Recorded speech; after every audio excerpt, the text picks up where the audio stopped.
On est samedi le 20, bienvenue en prenant votre café. Bien évidemment que je vais vous jaser de Guillaume Lemaitre-Vierge, le départ de Dubé, on revient là-dessus. La SAQ qui vend moins, Poilievre qui veut s'améliorer.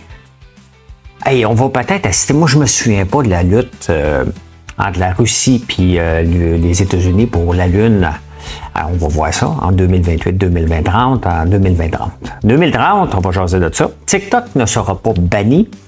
Le terrain dans le vol est à vendre, si jamais ça vous intéresse. La résilience à la bourse.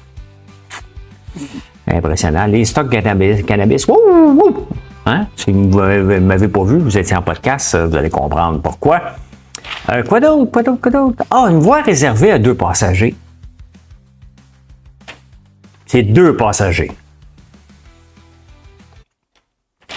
2. Pendant que je marque mon temps, je vous souhaite la bienvenue à votre café ce matin. Aujourd'hui, on rush comme des fous. On rush fatigué. On est fatigué. Mais regarde, on se plaint pas, on a de la business. Merci de votre confiance. Tous ceux qui ont commandé avant lundi midi, on va vous livrer avant Noël. Dans la mesure du possible, on pense être correct, mais on ne sait jamais quelle catastrophe. Nous autres aussi, des fois, on entend des intrants. Je vais vous donner un exemple. Des bouteilles de vinaigre balsamique. Ça fait 2 semaines qu'ils viennent nous porter de mauvaises bouteilles. Fait que hier, il est venu. Il nous a apporté des 500 ml. C'est des 250 qu'on a besoin. Fait 4 fois qu'il vient. Là. Il est reparti. Là, cette fois-là, on les a pognés à temps parce que des fois, on n'est pas là pour les réceptionner. Donc, là, il est reparti avec ses bouteilles. Fait qu'à un moment donné, on va bien finir par l'avoir. Et en passant, c'était le chauffeur Airbite. Il était de bonne humeur cette fois-là. Il y a un chauffeur de la compagnie Internord qui est vraiment un maudit Airbite parce qu'ils font affaire avec ça. Puis honnêtement, il nous fait chier tout le temps. Puis des fois, il demande des affaires de circuler dans des places impossibles, puis il est super de bonne humeur. Et quand vient juste le temps de circuler normalement, il l'est pas. Essayez de comprendre de quoi là-dessus. Mais là, j'ai hâte en 2028. Là. Okay? On est en 2025, j'ai hâte dans 3 ans parce que Trump veut aller sur la Lune en 2028. Pourquoi? Parce qu'il veut battre les Chinois. Et probablement parce que ça va être dans son mandat. Ben, c'est sûr, c'est à cause de ça. Et la Chine veut y aller en 2030. J'ai comme hâte d'assister à ça. Je sais pas vous autres, là, je m'en fous combien ça va coûter, c'est le problème, pas nous autres. Mais j'ai hâte d'assister à ça, de voir vraiment des gens partir vers la Lune, atterrir. J'étais trop jeune. Là, maintenant, on a la technologie, on va pouvoir regarder ça probablement en direct. J'ai hâte. Je ne m'empêcherai pas de dormir, là. Mais j'ai hâte. Très, très hâte. Donc, en 2030 ou 2028, mais je pense qu'il va tout donner pour 2028. C'est probablement SpaceX qui va l'amener là d'Elon Musk, parce que la NASA n'est pas capable d'avoir ça. Je ne sais pas. En tout cas, moi, j'ai hâte. Très hâte. Pierre Poilievre veut s'adoucir. Tu sais, dans la vie, moi, j'ai appris bien des affaires en étant entrepreneur puis gérer beaucoup de gens. C'est que tu ne changes pas les gens. Les gens ne changent pas. Les gens sont d'une certaine façon et c'est comme ça. Quand même qu'ils s'adoucissent, qu'ils se polissent ou peu importe, ça reste la même chose. Donc, Poilievre, il va avoir ils vont voter, voir s'ils veulent le garder ou pas, mais il s'en va à Calgary, donc tout le monde va le garder, là. Hein? Un vote de confiance. Et il veut rester un batailleur, mais adoucir son approche. Mais il ne changera pas, le fond de lui ne changera pas, là. Jamais. Pensez pas que les gens changent. On ne change pas. Peut-être, à un moment donné, on choisit nos batailles. Là. Regardez, cette semaine, j'ai été à l'hôpital. J'ai vu qu'il y avait une madame qui n'avait pas de gros bon sens. L'ancien François se serait obstiné avec elle pour vouloir la changer. J'ai décidé de partir. C'est comme ça. Elle comprend rien. Je suis parti. Je suis la même personne qu'avant. Avant, je me serais bataillé, je me suis adouci en vieillissant, mais je n'ai pas changé. En tout. Avez-vous acheté votre maison dans le pic de 2022, vous autres? Parce qu'il y en a beaucoup. À part Montréal, il y a certains endroits quand même que le prix des maisons a monté. Au Canada, au Québec un peu aussi.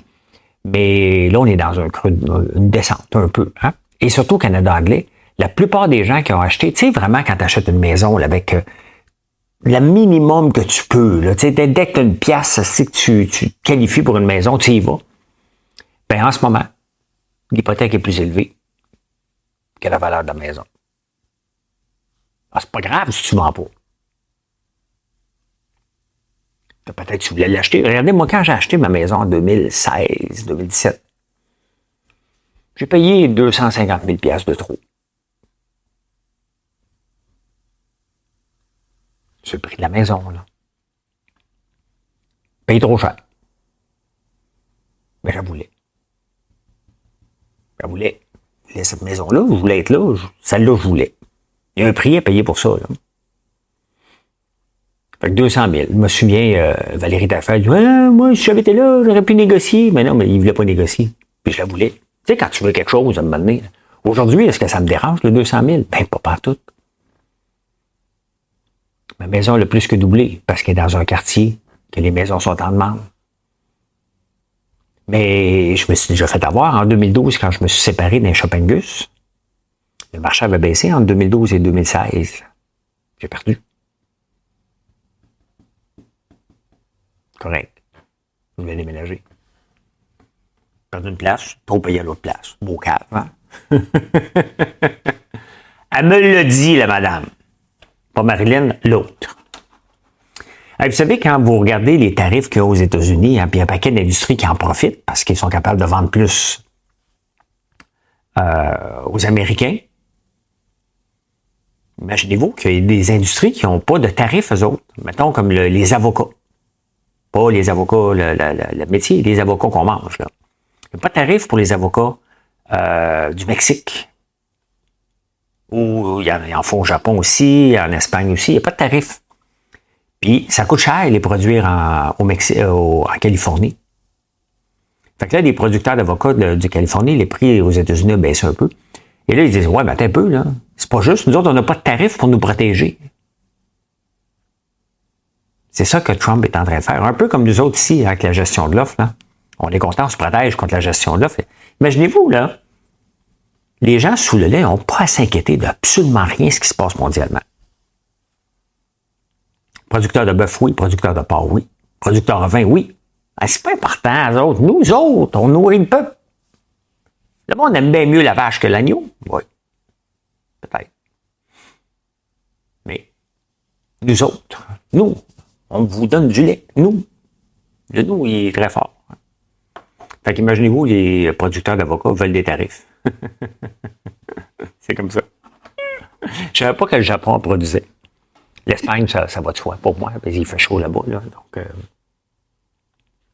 à un moment donné, je regardais pour déménager avec Marilyn dans un condo. Puis après ça, ben, étant donné qu'on marche beaucoup, qu'on va manger au restaurant, sur la rue là, on va à l'épicerie, puis on va faire mais ça, on marche tout le temps. J'ai dit, ben, pourquoi je déménagerais pour être pris à prendre mon auto? Fait que j'ai pris la décision que je vais vieillir dans ma maison actuelle. Est-ce que Marilyn va venir habiter avec moi un jour? Ça, on n'est pas rendu là. Peut-être, peut-être pas, c'est pas grave. Je veux l'agrandir pour avoir un grand salon. J'imagine peut-être à un moment donné, va être grand-père ou peut-être pas. C'est pas important, mais je veux rénover. Et je suis pas tout seul, parce que 90% des Canadiens de 45 ans et plus veulent vieillir dans leur maison. Bon, il y a des ajustements à faire. Une maison sur 4 étages. Là. Je ne vais pas souvent dans l'étage en haut, c'est l'étage des gars, mais quand même. Je fais partie de ceux-là. Je fais partie du 90%. Ça va au Québec.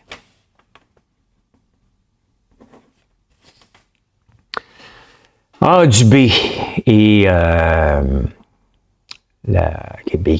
quitté. Et là, on peut voir que France-Hélène Duranceau, elle va à Mario Dumont, puis elle dit non, on n'a pas reculé, puis François Legault s'est battu. Ben non, il a reculé. Les médecins l'ont dit, on ne s'attendait même pas à avoir une augmentation. On a une augmentation. Si la partie syndicale dit on n'en voulait même pas tant que ça, est-ce que François Legault a reculé? La réponse est oui. Tu sais, à un moment donné, je pouvais bien croire que là, France-Hélène veut se montrer solidaire, là. C'est bien correct, là. Mais là, il ne faut pas beurrer épais, là.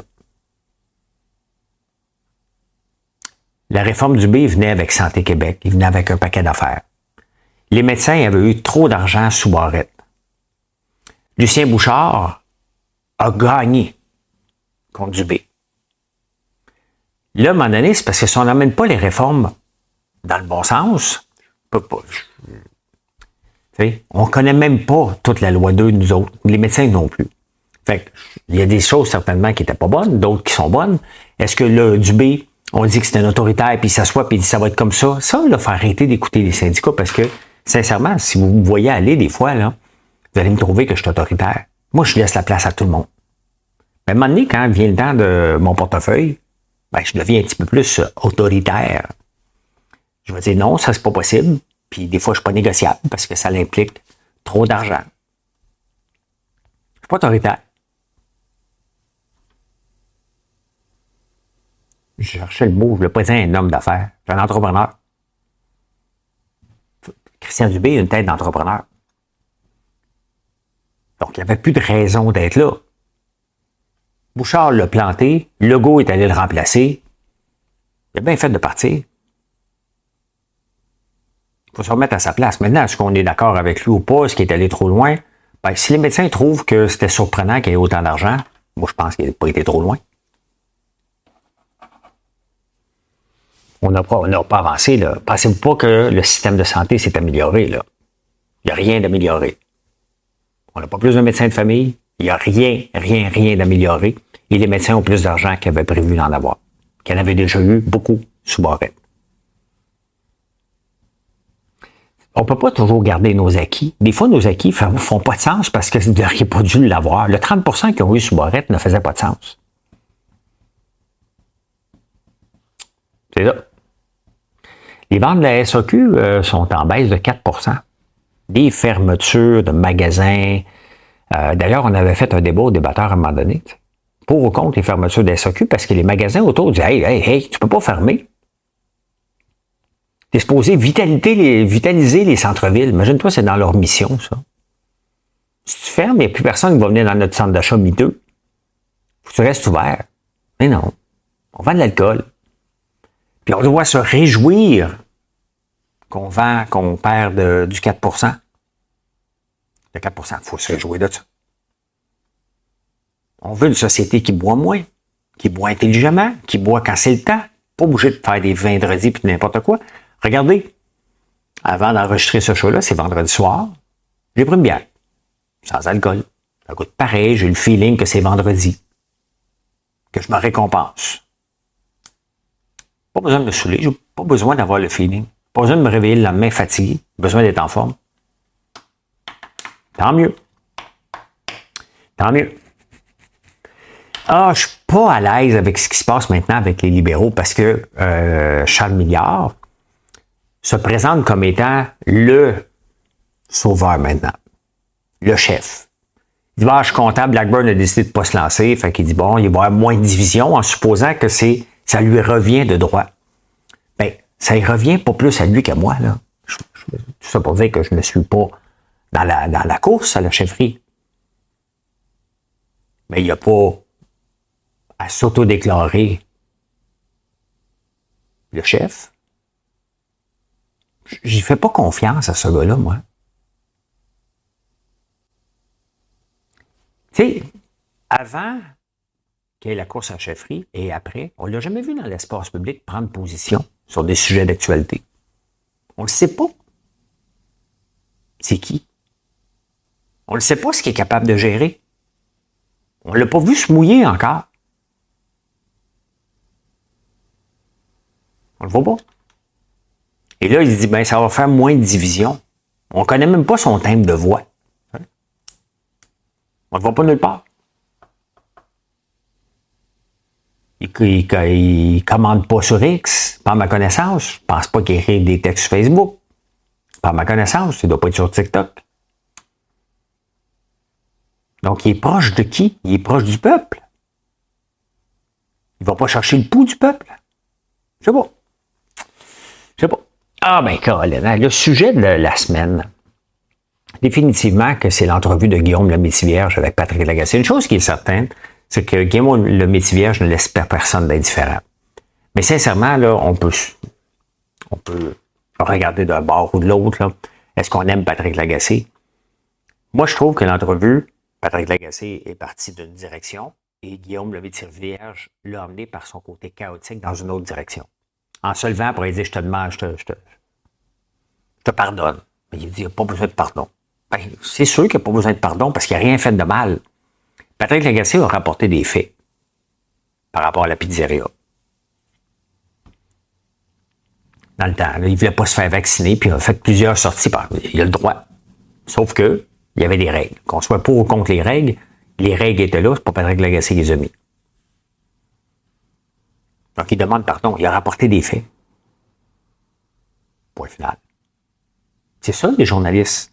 Est-ce que c'était d'intérêt public? C'était pas mal d'intérêt public, une personnalité publique qui veut défier la loi. C'est sûr. Peu importe encore là, vous êtes d'accord ou pas, c'est ça. Quand tu es une méga vedette comme Guillaume Levé-Tirvierge, puis tu te comportes d'une certaine façon, c'est sûr que ça va attirer l'attention.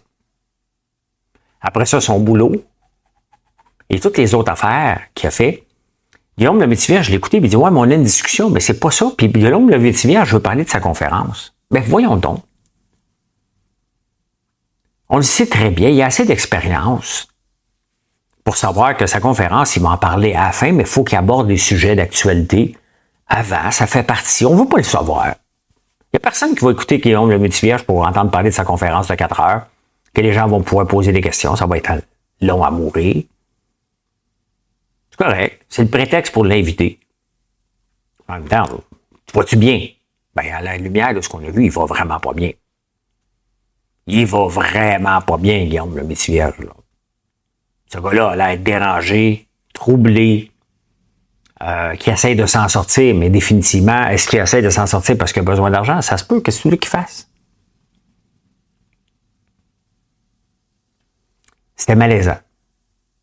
C'était malaisant et ça n'a pas été causé par Patrick Lagacé. Je ne suis pas le grand défenseur de Patrick Lagacé. On a eu nos différends, lui et moi, souvent. Puis en même temps, on se respecte d'un côté puis de l'autre aussi.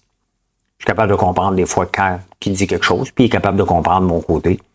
Mais cette fois-là, Guillaume Levé-Tirvierge, ça faisait pitié. Vraiment pitié.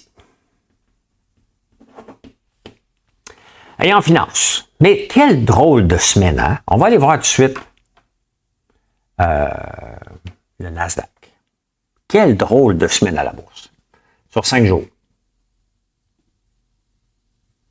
Ça part à 25 000. Et là, lundi, ça monte. Mardi, ça descend. Ça remonte mercredi. Mercredi, ça descend en flèche. Ça remonte un petit peu jeudi et ça remonte pour vendredi. Il n'y a pas vraiment eu de direction. Les gens pensaient au début de la semaine, dont j'en faisais partie, ben écoute, on a eu une belle ride cette année. On a eu une belle ride depuis 3 ans. Ben c'est peut-être terminé. Puis la bulle AI a peut-être fait ses petits. Puis le monde sont prudents. C'est sans connaître la résilience de la bourse. Sans connaître l'appétit des gens pour... il y a Google qui a bien fait. Au début de la semaine, il a perdu, mais il a récupéré. Un grand gagnant cette semaine, c'est Nvidia quand même. Pas grand gagnant, là. Mais il a récupéré parce qu'il était rendu... Il a récupéré 10 piastres vendredi. D'ailleurs, la plupart des AI, suite à Micron, qui ont rapporté des chiffres jeudi. Donc, il y a la possibilité qu'il y ait une pénurie de puces encore, parce que la demande est tellement forte qu'il n'y a pas assez de gens pour en produire. Ça veut dire que Nvidia pourrait garder ses marges. Parce qu'il y a des marges de 55% net. Là. C'est énorme. Mais si la demande est élevée, il ne baissera pas ses prix. Donc, bien entendu, ça fait augmenter. Ça fait augmenter les prix. Regardez Oracle aussi. Mais Oracle, il y a 2 choses, hein? Bien entendu. Ah, OK, la bulle Internet, la bulle AI est encore là. Bon, parfait, ça aide. La cloud est encore là. Ça aide avec les résultats de Micron. Ça a comme rassuré un peu tout le monde. Sauf qu'Oracle est aussi sur les rangs, en tout cas, ce que j'ai lu, pour acheter 80% de TikTok. Le deal est fait. Il va y avoir 80% d'investisseurs américains qui vont avoir TikTok US et 20% qui vont être ByteDance, donc la Chine. Les données vont rester aux États-Unis. Bingo, donc Oracle fait partie depuis le début des gens qui veulent acheter TikTok. Donc, voilà, hein, ça Ça bon. Tant mieux, j'ai hâte de voir mes placements. On va aller voir mes placements en fin de semaine. Là. On va aller voir ce que ça a l'air. Parce qu'au début de la semaine, j'avais fermé les livres un peu. Je n'allais pas voir. Je n'allais pas voir. Parce que ce qui joue aussi, depuis un mois, ce qui joue un peu contre moi, que la moitié de mes placements, je dirais, en dollars américains, la moitié en dollars canadiens, ben le dollar américain-canadien qui remonte face à la devise américaine fait un impact, là. Entre 70 et 72, c'est quand même à peu près 3-4 %. Donc, mes placements américains ont perdu 3 à 4 %. Quand même qui montent, au point de vue dollars, qui ont perdu. C'est comme ça. C'est comme ça. Faut pas capoter. Mais c'est le même. Hey, le terrain, notre vol est à vendre. Le Poirier veut le racheter. Il a vendu 400 millions, il veut le racheter 240. Puis il ne veut pas payer la taxe de bienvenue. Le gouvernement demande à peu près 315 millions. Le terrain, à moins qu'il le subdivise, là. Mais quel flop, hein? Quel flop royal de penser qu'une jeune compagnie pouvait aller compétitionner la Chine en ouvrant des bureaux partout dans le monde, des affaires comme ça. Voyons donc. Juste ouvrir un autre vol après la Suède, venir au Québec, c'est déjà immense. Il y en ouvrait partout. On était naïfs comme ça. Il n'y a aucune entreprise qui peut réussir ça. C'est comme si Ford, aujourd'hui, décidait, moi, je m'ouvre partout. Ford, il fait 100 ans que ça existe. On dirait, hey, calme-toi, tu ne peux pas réussir le coup, là. On a fait ça avec une compagnie qui avait 0 $ de revenus. Fait que ça est assez débile. C'est drôle parce que quand j'ai pris mes notes, je lis toujours les journaux le matin, regarde, j'enregistre le soir pour que ce soit prêt le plus près possible. Et quand j'ai pris mes notes, j'ai fait comme, OK, le Bitcoin, il y a un slow bleed. Il y avait ça dans les nouvelles. Comme quoi le Bitcoin était tranquillement s'en va vers le bas, puis ça ressemble de plus en plus à ça. Et là, les chiffres sur l'inflation sortent. L'inflation est sous contrôle. Oups! Le Bitcoin remonte. Mais il reste que la tendance est lourde sur le Bitcoin. On revient presque. Ben, en avril, il avait baissé à 79, hein? Et on peut le voir, regarde, c'est comme une cloche, hein, inversée. Donc, il a quand même pris 3 %. XRP à 1,90 $. Ça s'en va vers le bas, hein? Il n'y en a pas beaucoup, mettons, là, que Shiba aussi. Ça va pas bien. Y a-t-il un qui performe? Pépé, j'en ai pas. Mais il n'y a rien. Tu sais, ainsi va le Bitcoin encore, ainsi vont les autres. Hein. Je ne suis plus les nouvelles, même si j'en ai. J'en ai un peu toute cette scrap-là, là, que je vous montre régulièrement. Mais j'en ai un petit peu. Les stocks de cannabis. Ah, ça, c'est drôle en maudit. Hein? Trump envoie une nouvelle. Tu sais, il faut apprendre là, comme investisseur de se tenir loin des titres qui ont besoin d'un changement de loi en pensant que le jackpot. Arrêtez. Si vous voulez ça, au moins, allez au casino. Allez vous faire plaisir pour une soirée, puis gambler. Parce que cette semaine, c'est ça qui est arrivé avec les titres de cannabis. Trump annonce, ouais, je suis peut-être intéressé. Hey, ça monte. 2,14 à 2,42. C'est presque 100 %. Et là, Trump dit, ouais, je vais juste les reclassifier. Là. Je ne sais pas trop quoi encore. Pouf, ça redescend. Il y a des gens qui l'ont payé. Il ne faut pas jamais oublier que à la bourse, il y a l'acheteur et un vendeur. Donc, il y a des gens naïfs qui disent, hey, tout back to the moon, parce qu'il y a des gens, peut-être que vous faites partie, ça a déjà valu 550. Il n'est pas cher à 1,48 $. Non. Il valait 550 parce qu'il y avait peut-être un marché potentiel qui s'est dégonflé. Et là, il vaut 1,48 $. Ne jamais l'oublier. Regardez un exemple concret, là. Théo Taxi. Trop vite, trop gros, trop rapidement. Ça demandait un changement de loi des taxis. Uber l'a gagné cette bataille-là. Théo n'avait pas les reins solides pour faire ça.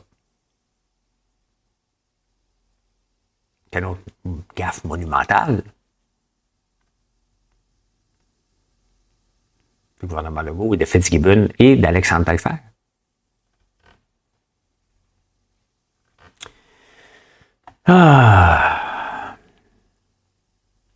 Beaucoup de résilience à la bourse. Hein. Le problème, la beauté ou le problème ou la beauté, c'est qu'il y a tellement de gens qui mettent de l'argent mensuellement dans la bourse qu'à un moment donné, il faut qu'ils achètent des stocks. Tu sais, si vous achetez des fonds indiciels, là, ben, ils doivent acheter des actions en conséquence. C'est pas comme, OK, ben, on se base là-dessus. Non, ça prend des actifs. Vous achetez des actifs, c'est pas un Ponzi scheme, là. Vous achetez pour 1 million d'un fonds indiciel, il va acheter des actions pour 1 million. Vous vendez, il va en vendre. C'est comme ça. Pas automatiquement, parce qu'ils vont regarder en portefeuille, mais ça marche comme ça. Donc, plus vous faites de... Puis il y en a de plus en plus de gens qui font des achats mensuels, dont je fais partie. Dans mon CELI. Le reste, je ne fais plus d'investissement. Puis voilà. Ça va à insolite.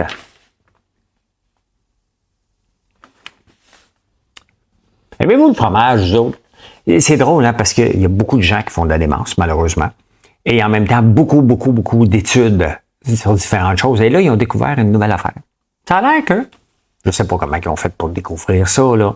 Ça a l'air que si tu manges 50 grammes par jour de fromage qui a au moins 20% de pourcentage de gras, tu diminues ton risque de démence par beaucoup. Donc, qu'est-ce qu'on peut dire avec ça? Le gras est bon contre la démence ou le fromage est bon contre la démence? Comme ça.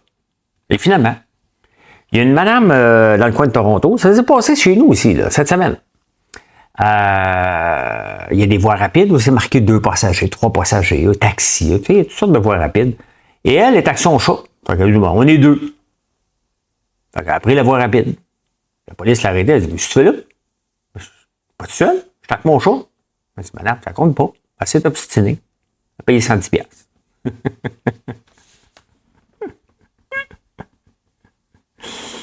Probablement une des madames qui m'aurait dit de lire la Bible pour avoir moins de douleur à mon cou. Ben voilà, je peux dire ceci. Passez un excellent samedi et venez nous voir sur françoislambert.one si vous voulez des choses pour la nouvelle année. C'est le moment de commander pour être mis dans la pile pour qu'on les sorte le plus rapidement possible. Donc, je vous souhaite une excellente journée. Salut tout le monde.